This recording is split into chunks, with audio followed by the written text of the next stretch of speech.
Hey everyone, this coming Shabbos, Parashat Vayikra. We're going to begin the new book of Vayikra with Parashat Vayikra. In Parashat Vayikra, we learn about the sacrifices in the Mishkan. In addition to the Parasha, the weekly Parasha, we have an extra little Parasha, Parashat Zachor. Parashat Zachor talks about the war of Amalek. After the Jewish people left Egypt, before we got the Torah, Amalek came to fight a war with us, and afterwards we get a commandment to wipe out the name of Amalek. So by reading this parasha, we remember the war of Amalek, and we remember to wipe out their name, and that's a mitzvah. Why do we read it this week? This coming Shabbos is going to be the Shabbos right before Purim. And in the Shabbos before Purim, we read Parashat Amalek, because in Purim we read the Megillah, and we have Aman, and Aman was a descendant of the nation of Amalek. Except this physical wiping out the name of Amalek, we have a personal wiping out Amalek. Each one of us has an aspect within us which is called Amalek. Amalek in Gematria is in Hebrew. Amalek in Gematria is Safek. Safek in Hebrew means doubt. This aspect of Amalek is the aspect of doubt. So after the Jewish people left Egypt, we had the splitting of the sea. We got all these big miracles. We had the man, we had the well of Miriam. And then right before we get the Torah, the Jewish people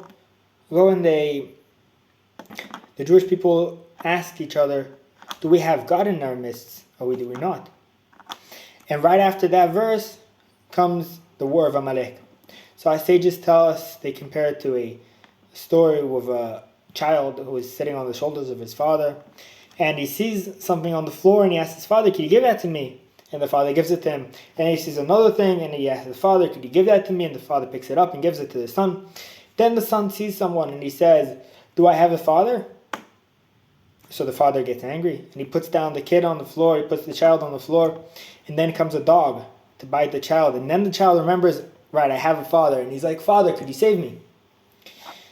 So in the war of Amalek, right after the Jewish people say, do we have a God? After all these miracles that happen, the Jewish people start doubting, and they say, do we have a God? They start doubting. They have this Amalek. So God gives them a war. He says, here's a dog. He's going to bite you. Then when the dog comes to bite, then the Jewish people in the war, when Moshe picks up his hands, so they start winning the war. And when Moshe puts down his hands, they start losing the war. When he picks up the hands, what does that mean, picking up the hands? It means praying to God to save them.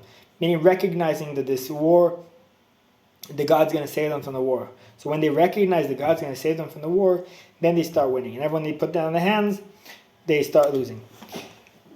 So with this we see that Amalek is an aspect of doubt. And because we had the doubt, we got the war of Amalek. Amalek came to bite us. And with that, we remember that we have God, and we stop doubting. The Gemara asks, where is Aman? Aman was the descendant of Amalek. Where do we see this aspect of Amalek in the Torah? Where does the Torah hint to this? And they answer the verse which talks. They answer with the verse that talks about the tree which Adam and Eve ate from. What does this tree that Adam and Eve ate from have to do with Amalek? Aman. So this tree which Adam and Eve ate from, why did they eat from this tree? They started doubting. God told them, eat whatever you want, but not this tree. You can eat whatever you want, just don't eat this tree. And they started doubting. They said, maybe it's okay to eat the tree. God told us not to eat the tree, but maybe we could eat the tree.